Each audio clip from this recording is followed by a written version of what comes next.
So NFC divisional round kicks off this weekend. First game I wanted to look at here was the Commanders and Lions matchup going down up in Detroit. And this is one game that actually hasn't happened this regular season. So it's kind of difficult to look at the tape there. So I decided to go with the game. I only had two choices amongst the ones that the Lions lost.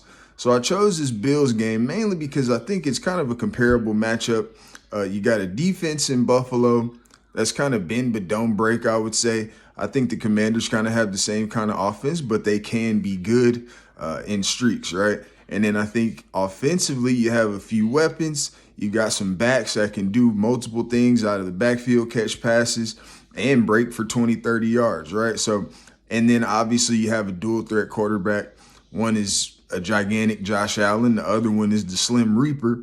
But they both kind of play the same, no fear when they take off with the ball. It's kind of two guys that you kind of have to remind to slide all the time, right? So I think that was a pretty comparable game. I think that one ended, I think it was 48-42. But a few things that I noticed there was that there's really no defense for perfect passes, right?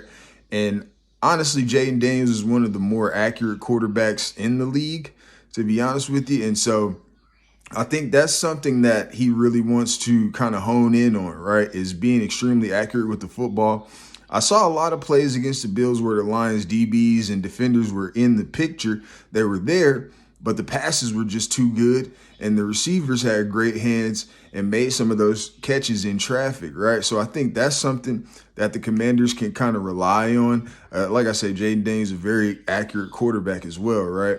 The Bills also had 200 yards rushing between Josh Allen, James Cook, as well as a little bit from Ray Davis as well. But mainly Cook and Allen, and those two guys combined for around about 180 yards or so.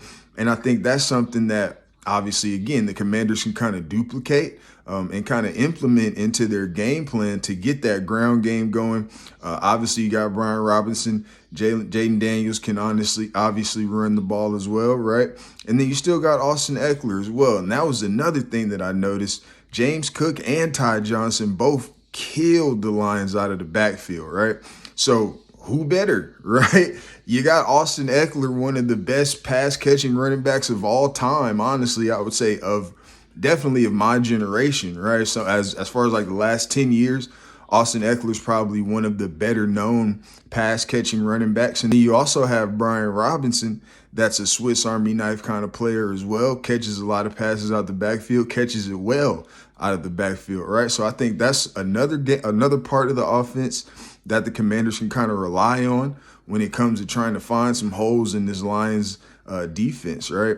And then I think defensively, they can't let them get going with the run, right? If you let Jahmyr Gibbs and David Montgomery get going in the run game, everything else just kind of builds off of that, right? And we already know the caliber of play caller that we're dealing with here in Ben Johnson. So that's something that you kind of want to, Bill Belichick used to say that a lot, right? We take one thing away and make you do the thing that you're not so good at, right? But another thing about the Lions is that, if they do have a quiet day on the ground, Jared Goff can still throw the ball 40, 50 times and throw it for 400 or 500 yards, right? So I think you're going to have to take some punches, right? Definitely going to have to take some punches against this team. But again, it's the perfect matchup because I just feel like the Commanders have taken everybody's best shot, at least 12 teams, right? They finished the season 12-5.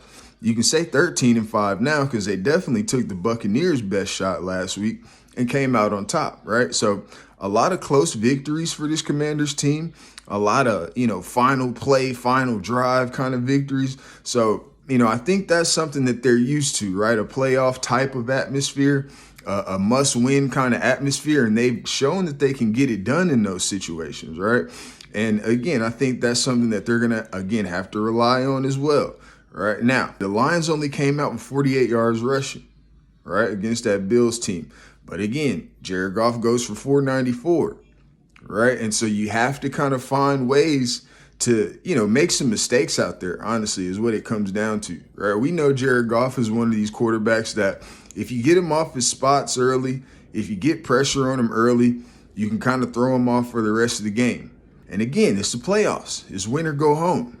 This isn't the week for him to be, you know what I mean, shaky in the pocket, things of that nature, because we know he can be a turnover machine as well. He's kind of like Sam Darnold, another one of these number one pick kind of guys that has an extremely high ceiling, but when it's bad, it's horrible.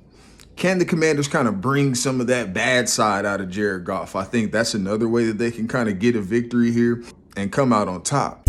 Surgeon Sports Network.